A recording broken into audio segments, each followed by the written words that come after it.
You have probably seen every Harry Potter movie, all 8 of them. You know which platform to run through at King's Cross. You know what a Horcrux is, roughly how many there are, and which one nobody saw coming.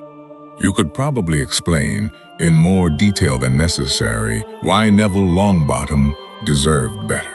And yet, in all those hours, in all that time you spent inside that world, how often have you stopped to ask what the name Harry Potter actually means?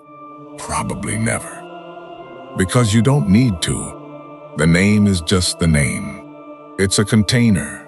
Somewhere along the way, the story got poured into it. And now the container and the story feel like the same thing. Here's the strange part. That is exactly how most of us read Genesis. We open the book, we read about a garden, a serpent, a flood, a tower that falls. We argue about the days. We argue about the ark. We build entire theological positions on chapter 1, verse 1, and we do all of that without ever once asking the simplest question available to us. What does the word Genesis actually mean? So today, do something a little unusual. Don't read chapter 1, not yet. Read the title. Here's the question nobody asks in Sunday school, and honestly, nobody asks it in seminary either. What does Genesis mean? Not what happens in it, not what it teaches, just the word itself. What is it? Where did it come from? Who chose it? And once you start pulling on that thread, more questions show up, uninvited, like relatives at Thanksgiving who weren't technically on the guest list. Who actually named this book? Genesis. Was it Moses? Jewish and Christian tradition both credit Moses as the author of the first 5 books of the Bible. So did he sit down with a reed pen and write the word Genesis across the top of a scroll. And here's the one that should really bother you. Genesis isn't a Hebrew word. It never was. Not even close. So if this book was written by a Hebrew prophet, for a Hebrew people, preserving a Hebrew story that predates almost every nation on earth, why does it carry a title that isn't Hebrew at all? We are not going to answer that yet. Sit with the discomfort for a minute. Let the question actually breathe instead of scrolling past it the way you scroll past everything else. Here's something true about people, and it has nothing to do with religion. We are not a species that avoids hard questions. We love hard questions. We will stay up until 2 in the morning arguing about whether a hot dog counts as a sandwich, whether Die Hard is a Christmas movie, or what actually happened in the finale of a show that ended 8 years ago and that nobody has thought about since. What we actually avoid is the question that's too familiar to notice. We argue endlessly about content. We almost never stop to ask what the title is trying to tell us. You've walked past the same street sign 1,000 times without reading a single letter of it. You've heard a company's name so many times, it stopped sounding like actual words and started sounding like noise. And you've read the word Genesis so many times on so many Bible covers and church bulletins that it stopped registering as a word with a meaning at all. It's just the first book, the one before Exodus, the one with the garden in it. But it isn't just a label. It never was. And somebody, a very long time ago, chose that word on purpose. Here's the first reveal, and it's a bigger one than it sounds. Genesis is not the original name of this book. Not even close.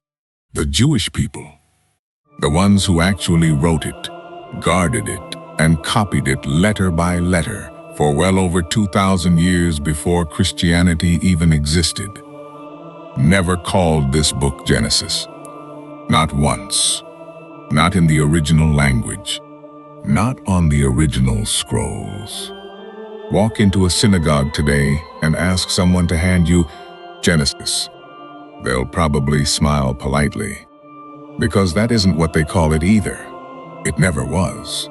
So, if the people who wrote this book didn't name it Genesis, who did? And more importantly, why does almost every English Bible on the planet, in almost every language descended from it, use a word the original authors never once wrote down? Stay with that question, because the answer is not a small technical footnote buried in a commentary nobody reads. The answer says something about how ideas travel across empires, how languages collide, and how the most famous title in religious history came from a city its authors never lived in, spoken in a language its writers didn't grow up speaking. So let's go find out. Open a Hebrew Bible, a real one, preserved the way Jewish scholars have preserved it for roughly 3,000 years, and turn to the first book. You will not find the word Genesis printed anywhere on that page. You'll find a different word entirely. Bereshit. Bereshit. Bereshit. It's the very first word of the very first sentence, usually translated in the beginning. And here's something about ancient Hebrew naming conventions that might surprise you. The Hebrew scriptures were never named by theme the way you'd title a modern book. They were named by their opening word. Bereshit isn't a summary someone invented to describe what the book is about. It's simply the first word on the page, lifted up and repurposed as the name of the whole scroll. So how did we travel from Bereshit, one Hebrew word meaning in the beginning, to Genesis, a Greek word most English speakers today couldn't translate on the spot if you asked them? The trail leads to Alexandria, Egypt, somewhere around the 3rd century before Christ. A city built by Greeks, run by Greeks, home to the largest library the ancient world had ever assembled, and also, quietly, home to one of the largest Jewish communities living outside the land of Israel.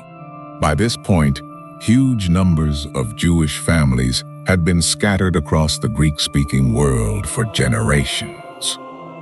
And an entire generation of Jewish children was growing up fluent in Greek, while their grip on Hebrew, the language of Bereshit itself, was slipping through their fingers. That was a genuine crisis, because if you can't read Hebrew, you can't read Bereshit. And if an entire generation can't read Bereshit, the story that built their whole identity as a people starts disappearing, not through persecution, but through something quieter and arguably scarier. Simple forgetting. So a project began. One of the most ambitious translation efforts the ancient world had ever attempted. Jewish scholars sat down to translate the Hebrew scriptures into Greek, word by word, so an entire diaspora could keep reading their own story.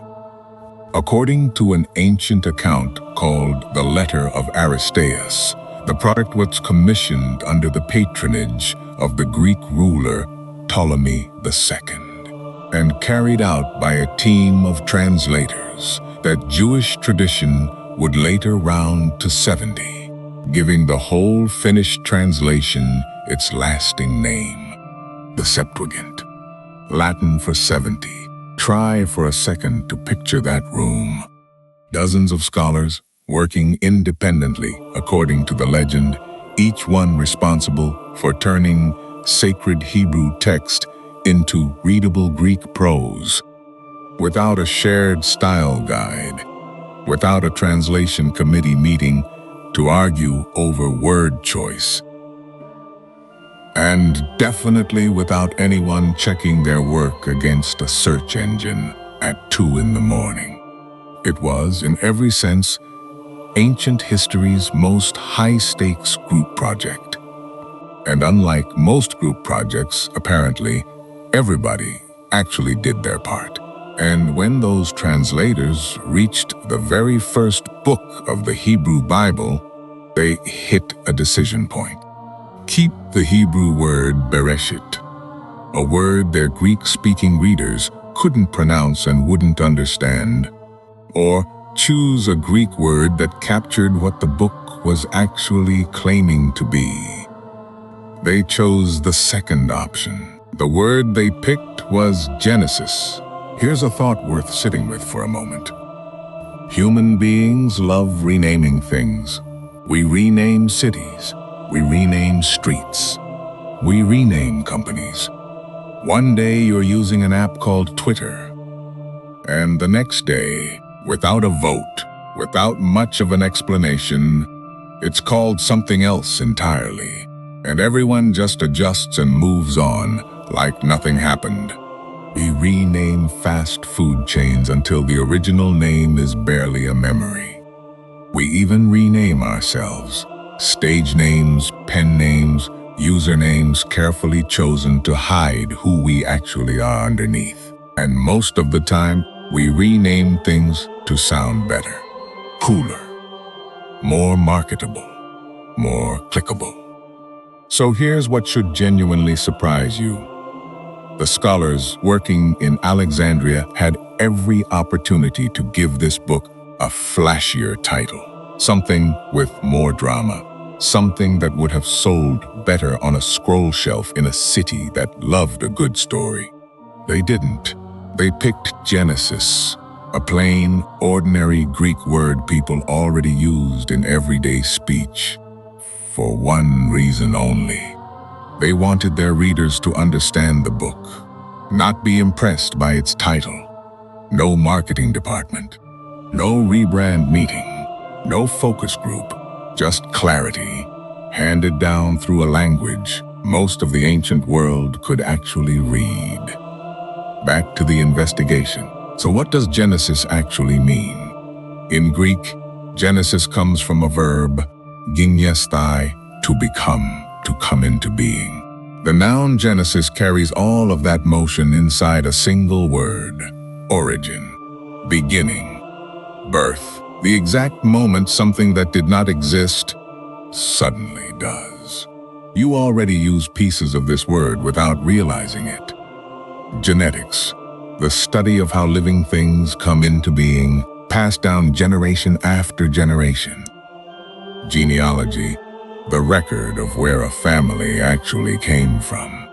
Genesis wasn't some random pick off a list of synonyms. It's the linguistic ancestor of half the words we still use today to describe where anything comes from. But don't stop at the dictionary. A translator choosing a header for an entire sacred text isn't grabbing the first word out of a Greek thesaurus. They're answering a harder question first. What is this book actually claiming to be? And that's where it gets remarkable. Here's what most people miss when they skim past the cover page without a second thought. Genesis isn't just a label. Not a header someone slapped on for a library shelf. Not a convenient tag to separate this scroll from the next one. It's a claim. Think about what those translators were saying, whether they fully realize the weight of it or not. This is not a myth. The way the Greek world understood myth, full of squabbling gods and invented origin stories designed to explain thunder. This is not a folktale passed down to entertain children before bed. This is the account of how everything came into being. That's not a small claim. That might be the largest claim a single book could possibly make. And there's a detail buried inside the Hebrew structure of Genesis that makes this even sharper. Throughout the book, you'll find a recurring Hebrew phrase, Toledot, usually translated, "These are the generations of," or "This is the account of." It shows up again and again, marking off section after section, like chapter headers written into the text itself. Toledot literally functions like a birth record, a genealogy entry. The Hebrew authors were already thinking in terms of origins and generations long before any Greek translator ever touched the text. So when the Alexandrian scholars picked the word Genesis, they weren't inventing a theme. They were noticing one that was already there, buried in the Hebrew structure, and giving it a name their Greek readers could finally see. Somebody, 23 centuries ago, looked at this scroll and decided the most honest word available, for it was the same word you'd use for a birth certificate. Here's the part that should change how you read this book from now on. Genesis is not only about the origin of the universe. That's chapter 1. That's the opening scene. But keep reading, and you'll notice something the translators in Alexandria clearly understood, even if they never wrote it down in so many words. This is the beginning, the genesis of everything that matters in the rest of the Bible. It's the beginning of humanity. Adam formed out of dust. Eve formed from his side. The first two people who ever had to figure out what it meant to be made in the image of God, with no instruction manual and nobody else on earth to call for advice. It's the beginning of marriage. Two people, one covenant, long before anyone had written a single law about it.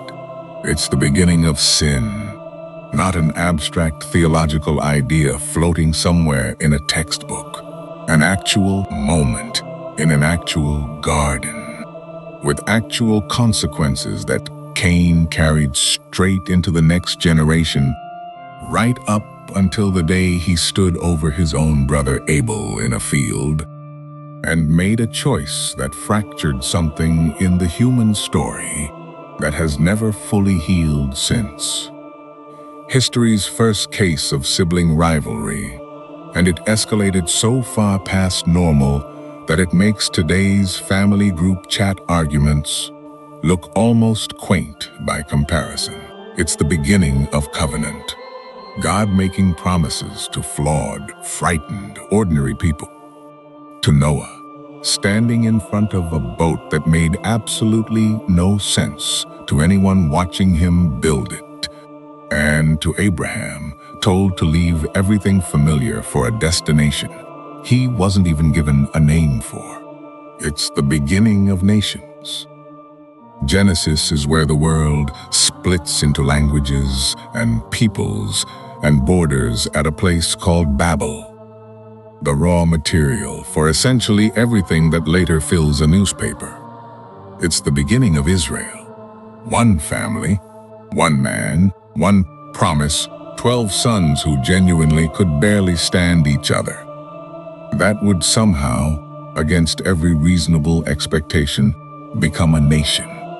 And it's the beginning of redemption. Long before anyone had heard the name Jesus, Genesis is already quietly planting the idea that somebody, someday, would fix what broke in that garden. This is not a book about one event. Not a book about one topic. Not a book you can flatten down into a single Sunday school illustration involving two animals of every kind. This is the root system underneath everything the rest of the Bible grows out of. Pull on any thread in Scripture. Sin, sacrifice, covenant, kingship, exile, hope, and follow it backward far enough. It leads to Genesis. Every single time.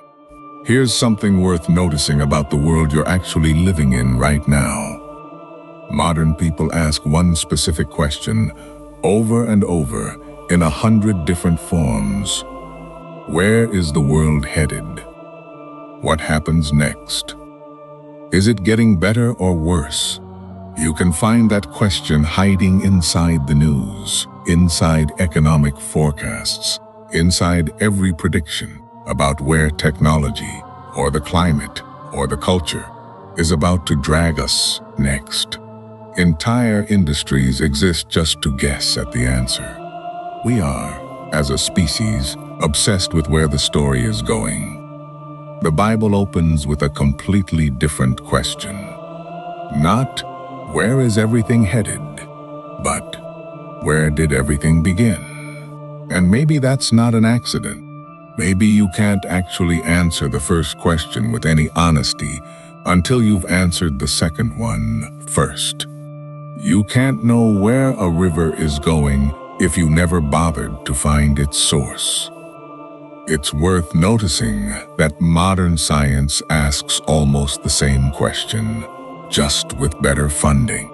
Astronomers point telescopes worth billions of dollars at the edge of the observable universe, trying to see light that has been traveling for over 13 billion years, all in pursuit of one answer. How did this begin? Cosmologists spend entire careers chasing the first fraction of a second after the beginning of everything. It is, in its own way, the same question a group of Hebrew scribes opened their entire sacred text with, roughly 3,000 years earlier, using a single word, Bereshit. That might be exactly why this book isn't just the first chapter of a much longer story. It's the foundation the entire structure is standing on. Pull it out, and everything built on top of it, sin, covenant, law, prophecy, the cross, the empty tomb, stops making sense. Genesis isn't where the Bible happens to start. It's why the rest of it is able to stand at all. So here's a question worth sitting with, honestly, before you move on to the next video. Of everything Genesis set in motion, humanity, marriage, sin, covenant, nations, redemption. Which one do you see most clearly in your own life right now? Tell me in the comments. I actually read them. Don't think of this as an ending. Think of it as the opening line of something longer. Because next time, we're going to do something almost nobody actually does. We're going to slow down and read the very first sentence of the Bible, word by word. It might be the most famous sentence ever written. It might also be the most misunderstood sentence ever written. Either way, after this, you will never read it the same way again.